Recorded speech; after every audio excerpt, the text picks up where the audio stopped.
Good morning students. हम पढ़ रहे थे रहीमदास जी का दोहा, और रहीमदास जी के दोहे में आज हम पढ़ेंगे आगे का पार्ट। और आप अच्छे से देखिएगा, आपको इस दोहे में जो भी ना समझ में आएगा आप मैसेज करके पूछ सकते हैं। तो आप किताब खोल लीजिए और अच्छे से देखिएगा। रहीमन धागा प्रेम का मत तोड़ो चटकाए, और टूटे से फिर ना जुड़े, जुड़े गांठ पड़े जाए। देखिए रहीमदास जी ने अपने दोहे में क्या बताया है कि प्रेम रूपी धागा, रहीमदास जी ने कहा कि प्रेम रूपी धागा कभी तोड़ना नहीं चाहिए। मत तोड़ो चटकाए, अर्थात उसे चटका करके उसे तोड़ना नहीं चाहिए। चटकाने मतलब होता है खींच करके तोड़ना। तो उन्होंने क्या कहा कि प्रेम रूपी धागे को कभी तोड़ना नहीं चाहिए, क्योंकि टूटे से फिर ना जुड़े, जुड़े गांठ पड़ जाए। अर्थात अगर प्रेम रूपी धागा एक बार टूट जाता है तो वहाँ पुनः जुड़ता नहीं है, और जुड़ने पर क्या होता है उसमें गांठ पड़ जाती है। इसलिए कहा गया है कि हमारा जिससे भी प्रेम हो, माता पिता, भाई बहन, गुरु, उसके बाद सगे संबंधी, आपके दोस्त मित्र, रिश्तेदार, आपके जितने भी संबंधी होते हैं उनसे आपका क्या होता है, प्रेम होता है, स्नेह होता है। तो इस प्रेम और स्नेह का जो बंधन होता है वहाँ बहुत ही नाजुक, बहुत ही कमज़ोर होता है। अर्थात कहने का तात्पर्य है कि छोटी छोटी बातों को लेकर के भी कभी कभी आपकी कुछ बातें ऐसी हैं जिसे आपने बोला और आपके मित्र, आपके दोस्त को या आपके किसी संबंधी को अच्छा नहीं लगा, आपकी बातें अच्छी नहीं लगी, तो क्या करता है वो, नाराज़ हो जाता है, गुस्सा हो जाता है, और फिर आपके और उसके बीच में दूरियां बढ़ती चली जाती हैं। और एक समय ऐसा आता है कि एक दूसरे को कभी ना देख सके और ना कभी ना बातें कर सके, बहुत दूरियां हो जाती हैं। आज का समय वही चल रहा है। लोग ये सोचते हैं कि फला व्यक्ति नहीं याद करता तो मैं क्यों करूँ, वो बात नहीं करता तो मैं क्यों करूँ, वो नहीं बोलता तो मैं क्यों करूँ। तो इस प्रकार से कहा गया, रहीमदास जी ने कहा कि प्रेम का जो बंधन होता है, प्रेम का जो धागा होता है, उसे तोड़ना नहीं चाहिए। अर्थात किसी भी बात के लिए कोई अगर हमारा गुस्सा हो रहा है, नाराज़ हो रहा है, तो हमें उसे मनाना चाहिए, और अपनी बातों को अगर हमने गलती की है तो हमें उससे क्षमा मांग लेना चाहिए कि हमारा रिश्ता बचा रहे, हमारा संबंध सलामत रहे, और हमारा जो प्रेम है, स्नेह है, वो हमेशा बना रहे। अर्थात अगर प्रेम रूपी धागा एक बार टूट जाता है तो वहाँ जुड़ने के पे उसमें गांठ पड़ जाती है।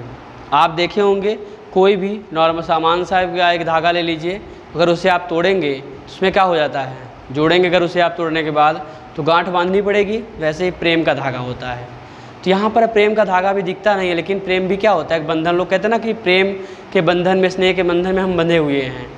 तो प्रेम का जो बंधन होता है वो दिखता तो नहीं, लेकिन बहुत ही नाजुक और बहुत ही कोमल होता है, और उसे बहुत संभाल कर रखना पड़ता है। रिश्ता और संबंध रूपी धागा, प्रेम रूपी धागा अगर वहाँ टूट जाता है किसी भी भूलवश, तो वहाँ दोबारा जुड़ता नहीं, बल्कि जुड़ने पर क्या होता है, उसमें गांठ पड़ जाती है। इसलिए गांठ ना पड़े, अपने प्रेम को हमेशा बचा कर रखिए, बना कर रखिए। तो इसमें रहीमदास जी ने यही बताया है। आगे देखिएगा, कंदली सीप भुजंग मुख, स्वाति एक गुण तीन, जैसी संगति बैठिए तै सोई फल दीन। देखिए इसमें क्या बताया गया। इसमें रहीमदास जी ने कहा कि प्रेम का जो धागा होता है उसे कंदली सीप भुजंग मुख, यहाँ पे कहा गया कंदली, कंदली का अर्थ होता है केले से, सीप का अर्थ होता है सीपी से, इसमें मोती बनता है, और भुजंग मुख होता है सर्प का मुख, और स्वाति नक्षत्र होती है। जब वर्षा ऋतु होता है तो उसमें कई नक्षत्र होते हैं, उन नक्षत्रों के अनुसार वर्षा होती है। तो कहने का तात्पर्य ये है कि जब नक्षत्रों के अनुसार वर्षा होती है तो उसमें एक नक्षत्र होता है स्वाति नक्षत्र, और स्वाति नक्षत्र की जो बूंद होती है वो बहुत ही महत्वपूर्ण होती है, बहुत ही मूल्यवान होती है। अर्थात बहुत ही मतलब अच्छा माना गया है उस बूंद को, उस नक्षत्र की पानी को। तो कहा गया, कहने का तात्पर्य है यहाँ पे कि स्वाति कंदली सीप भुजंग मुख स्वाति एक गुण तीन और जैसी संगति बैठिए तै सोई फल दीन। कहने का तात्पर्य रहीमदास जी का है कि कंदली केले में, सीप सीपी में, भुजंग मुख सर्प के मुख में। अर्थात स्वाति नक्षत्र की बूंद तो एक ही होती है, लेकिन उसका असर जो होता है, उसका जो स्वरूप होता है, वहाँ उसकी विशेषता जो होती है वह सब में क्या होती है, अलग अलग होती है। जैसे स्वाति नक्षत्र की जो बूंद होती है, अगर वहाँ केले में, कंदली केले में पड़ जाए तो क्या बनता है, कपूर बन जाता है। अब यहाँ पर केले के फल से तात्पर्य नहीं है, केले का जो पेड़ होता है उसमें जब गिरता है तो उसमें कपूर बनता है ना। तो कंदली अर्थात केले में पड़ने से कपूर बन जाता है, सीपी में पड़ने से मोती बन जाता है। जो सीपी होती है, सीपी में अगर स्वाति नक्षत्र की बूंद पड़ती है तो वहाँ क्या बन जाता है, उसमें उसके अंदर मोती बन जाता है। और भुजंग मुख यानी सर्प के मुख में अगर वहाँ बूंद पड़ती है तो क्या बन जाता है, विष बनता है। तो क्या कहा गया इस पर रहीमदास जी ने बताने का, यहाँ पे रहीमदास जी का कहने का तात्पर्य ये है कि आप जैसी संगति करेंगे, आप कहने तात्पर्य ये है कि रावण के साथ रहने के साथ भी विभीषण अच्छा और संस्कारी था, और मतलब उनके रावण के दरबार में सब दुष्ट थे, लेकिन उनकी संगति भले दुष्टता की थी, लेकिन उनका संस्कार, उनका व्यवहार तो अच्छा था। तो कहने तात्पर्य यह है कि सबको एक सामान्य गुण दिया जाए, लेकिन कभी कभी क्या होता है कि हम जैसे संगत बैठते हैं हमें वैसे ही संस्कार अर्थात हमारे भी गुण और विशेषता वैसी ही बन जाती है। तो यहाँ पर स्वाति नक्षत्र की जो बूंद है वहाँ 3 जगह पड़ रहा है, लेकिन वो उसका तीनों जगह स्वरूप और गुण विशेषता क्या है, अलग अलग हो जाती है। तो वैसे रहीमदास जी कहते हैं कि जैसी संगति बैठिए, अर्थात आप जैसी संगति करेंगे आपके व्यवहार, आपके विचार, आपकी वाणी, आपके संस्कार, आपके नैतिक आदर्श सब क्या हो जाते हैं, वैसे ही बन जाते हैं। क्यों? क्योंकि जब हम चोर के संगति करेंगे तो हमें को क्या सिखाएगा, वो ज्ञान की बातें तो नहीं सिखाएगा ना, चोरी सिखाएगा, है ना। अगर हम मूर्ख के साथ रहेंगे तो मूर्खता भरी बातें करेगा, और अगर हम किसी ज्ञानी पुरुष, किसी अच्छे पुरुष, किसी सत्संग यानी संत पुरुष के साथ रहेंगे तो हमें अच्छी बातें सीखने को मिलेगी, है ना। तो कहने का तात्पर्य यह है कि आप संगति ऐसी करिए जैसे आपको आपका व्यवहार अच्छा बन सके, जिससे आपके माता पिता के संस्कार अच्छे हों, और मतलब उनके में संस्कार अच्छे हैं तो आप पे भी वो संस्कार होने चाहिए, है ना। और आप ये होना चाहिए कि आप जिस प्रकार से संगति करते हैं वह संगति कैसी होनी चाहिए, जो नैतिकता के आपको बनाए रहे, आपके नैतिक पतन ना हो, आपके संस्कार बने रहें, आपके संस्कार नष्ट ना हो, है ना। इस प्रकार से ऐसी व्यक्ति की संगति करनी चाहिए। जैसे क्यों? क्योंकि अगर जैसे हम संगति करेंगे हमें वैसे ही फल की प्राप्ति होगी। समझ गए आप लोग इसे? आगे देखिएगा। इसे इसमें आप ये भी देख सकते हैं कि बोया पेड़ बबूल का तो आम कहाँ से। अगर आप पेड़ बबूल का लगाएंगे तो आपको आम का फल उसमें मिल सकता है? नहीं मिल सकता है, क्योंकि बबूल का पेड़ है ना, आम कहाँ उसमें होगा, हम लगाने जाएंगे, आप लगाने जाएंगे, है ना। तो कहने का तात्पर्य ये है कि हम जैसी संगति में बैठेंगे, जैसी संगति की हम दोस्ती करेंगे, मित्रता करेंगे, हमें वैसे ही संस्कार और वैसे ही हमारा व्यवहार भी हो जाएगा। आगे देखिएगा, अगला दोहा है, तरुवर फल नहीं खात है, सरवर पियई न पान, कह रहीम पर काज हित, संपत्ति संचय सुजान। देखिए इसमें कहा गया कि तरुवर फल नहीं खात है। तरुवर यानी वृक्ष जो होता है वह कभी अपने फल को खाता है? नहीं खाता है। कभी आपने देखा हो ऐसा? नहीं। कभी भी तरुवर जो होता है, वृक्ष जो होता है, वो अपने फल को नहीं खाता है। और वह क्या करता है, वह अपने उसमें फल लगता है, लेकिन वो अपने फल लगने के बाद अपने आप को झुका देता है। किसके लिए? इस धरती के सामने झुका देता है, हमारे सामने, लोगों के सामने झुका देता है कि मेरे फल को आप खा सकते हैं, ये फल आपके लिए है। वह अपने आप को निस्वार्थ भावना से न्यौछावर कर देता है। उसका कोई स्वार्थ होता है हमसे? नहीं होता है। बस क्या करते हैं, अगर हम घर पे लगाए हुए हैं या उसे थोड़ा सा पानी दे देते हैं, थोड़ा सा जल दे दिए, है ना। अगर जल भी नहीं भी देते हैं तो कभी कभी जंगल में भी आकर देखते हैं, बिना पानी दिए अपने से ही उगाता है पेड़, फल लगता है, हम तोड़ने के लिए पहुंचते हैं, पत्थर मारकर या कुछ भी किसी चीज़ से तोड़ते हैं, फल खाते हैं, अरे यार बहुत स्वादिष्ट, बहुत मीठा है। फल ने हमसे कुछ मांगा? कुछ नहीं मांगा। तो कहने तात्पर्य यहाँ पर यह है कि तरुवर फल नहीं खाता है, अर्थात तरुवर यानी वृक्ष कभी अपने फल को ग्रहण नहीं करता, भक्षण नहीं करता, कभी खाता नहीं है। सरोवर पिए न पान, और सरोवर अर्थात तालाब या नदी अपने जल को कभी पीता है, कभी संचय करता है, उसका नहीं करता। सरोवर पिए ही न पान अर्थात कि तालाब और सरोवर अपने जल को स्वयं नहीं पीते हैं। सरोवर और जो नदी या तालाब या नदी जो होती है, उसका जो जल होता है वो किसके लिए होता है? हमारे और आपके लिए, पशु पक्षियों के लिए।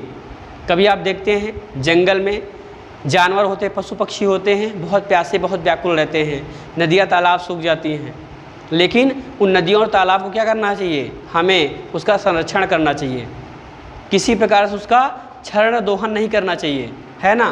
क्यों? क्योंकि अगर नदी और तालाब का पानी सुरक्षित रहेगा तो हमारा भविष्य, अर्थात जब पशु पक्षी जीवित रहेंगे, पर्यावरण सुरक्षित रहेगा तो हम भी जीवित रहेंगे। जब पर्यावरण सुरक्षित नहीं रहेगा तो हम भी जीवित नहीं रहेंगे। क्यों? क्योंकि पर्यावरण से ही तो हम बने हैं। अगर पर्यावरण नहीं है, ऑक्सीजन नहीं मिल रहा, आप इस समय में देख रहे हैं जिस तरह से बीमारी और महामारी फैली हुई है, उसे देख करके आपको ये पता होना चाहिए कि कहीं ना कहीं पर्यावरण से हमारी छेड़खानी जो है वो हमारे लिए घातक बनती जा रही है।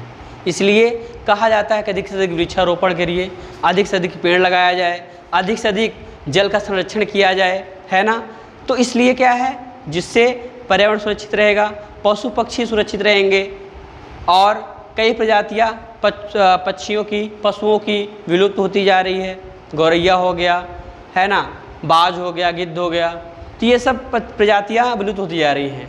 तो कहना तात्पर्य ये है कि कहा गया कि तरोवर फल नहीं खाते, यानी वृक्ष कभी फल को नहीं खाता अपने, और कभी सरोवर अपने पानी को पीता नहीं है। कई रहीम पर काजित, रहीमदास जी कहते हैं कि पर काज हित, पर काज यानी पर यानी दूसरों के, काज मतलब कार्य के लिए, हित मतलब प्रेम यानी उनके प्रेम और उनके काज के लिए, अर्थात दूसरों के कार्य को करने के लिए, दूसरों के हित के लिए परोपकारी पुरुष जो होते हैं, अर्थात संपत्ति संचय सुजान, यानी सुजान मतलब सज्जन पुरुष जो होते हैं वो संपत्ति का संचय सिर्फ और सिर्फ किसके लिए करते हैं? दूसरों की भलाई के लिए, दूसरों का परोपकार करने के लिए और दूसरों का हित चाहते हैं, उसके लिए वहाँ संपत्ति का संग्रह करते हैं। अर्थात कहने का तात्पर्य ये है कि जो सज्जन पुरुष होते हैं वह संपत्ति का संचय नहीं करते हैं, बल्कि क्या करते हैं, वो दूसरों की भलाई कर देते हैं उस संपत्ति में। वो गरीबों का दुख दूर करना, गरीबों की सेवा करना और अपने से कम आय वाले व्यक्तियों की सेवा करना, उनको भोजन अगर नहीं है तो उन्हें भोजन देना, कपड़े नहीं पहना हुआ तो उसे कपड़े देना, तमाम तरह की चीज़ें भलाई के कार्य करते हैं, परोपकार कार्य करते हैं, उनके हित के कार्य करते हैं। तो कहने का तात्पर्य ये है कि हमें भी वैसे ही होना चाहिए, क्योंकि अधिक धन संग्रहण हम कर क्या सकते हैं? हमें 2 रोटी ही खाना है, तो हमें उसी प्रकार का संग्रहण करना चाहिए। आप देखते हैं बहुत से ऐसे लोग होते हैं, अमीर पैसे वाले, बहुत से पैसे वाले होते हैं जिनके पास घर, बंगले, गाड़ियाँ, नौकर चाकर सब कुछ होता है, लेकिन उनके पास बच्चे नहीं होते हैं, उनकी फैमिली में कोई नहीं होता, वो अकेले रह जाते हैं कि कोई उनसे बात करने के लिए नहीं रहता है। तो ऐसे हमें नहीं बनना चाहिए, हमें रहना चाहिए, हमारे पास संपत्ति रहे, हम भूखे, अर्थात कबीरदास जी का एक दोहा है कि साईं इतना दीजिए जामे कुटुंब समाए, मैं भी भूखा ना रहो और साधु ना भूखा जाए। कहने तात्पर्य यहाँ पर ये कबीरदास जी ने बताया था कि साईं इतना दीजिए, अर्थात कि हे ईश्वर मुझे इतना दो कि जामे कुटुंब समाए, जो मेरे घर में समाहित हो सके, जो मेरे घर में मैं अपने घर में रख सकूँ, इतना ही मुझे देना। और साईं इतना दीजिए जामे कुटुंब समाए, मैं भी भूखा ना रहूं, अर्थात मैं भूखा ना रहूं और मेरे घर से कोई और भूखा ना जाए।